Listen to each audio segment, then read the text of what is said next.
Excited, দেখে খুব ভালো লাগছে।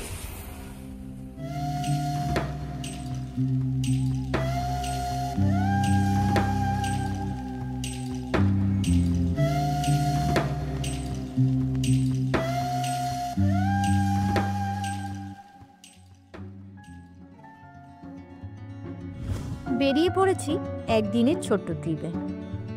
হাবড়ার চোংদা মোড় থেকে নাগপুর হয়ে যেখানে সবথেকে বেশি চড়া হয়েছে বেরিবাউর, সেটাই আমাদের ফার্স্ট ডেস্টিনেশন। আমি, আমার ছেলে, গুনগুন দিদি, গুণিত, প্রণবেশদা আর বর্মশাই খুব মজা করতে করতে এরকমই সবুজে ঘেরা শান্ত নিরিবিলি পরিবেশের মধ্যে দিয়ে খুব অল্প সময়েই পৌঁছে গেলাম আমাদের প্রথম গন্তব্যে।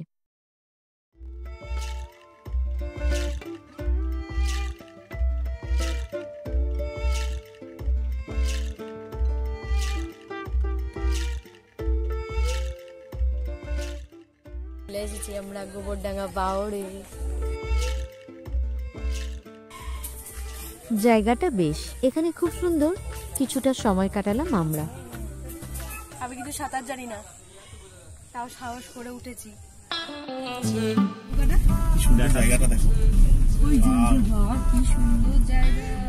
রওনা দিলাম দ্বিতীয় ডেস্টিনেশনের উদ্দেশ্যে, যশোর রোড হয়ে পেট্রাপোল। এরকমই সুন্দর রাস্তা দিয়ে সর্ষে ক্ষেত, ধান ক্ষেত আর জবা ফুলের বাগান দেখতে দেখতে আমরা উঠে পড়লাম অদ্ভুত ছায়া ভরা যশোর রোডে।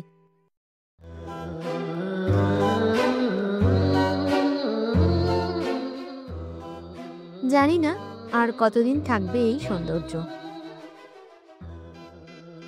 আমরা কিন্তু প্রায় পৌঁছে গেছি আমাদের বাড়ির সব থেকে কাছে ভারত বাংলাদেশ বর্ডারে। আমরা পেট্রাপোল বর্ডারে। দেখো আমি প্রথম আসলাম এখানে, আমি খুব এক্সাইটেড, দেখে খুব ভালো লাগছে। ওইটা নিয়ে তো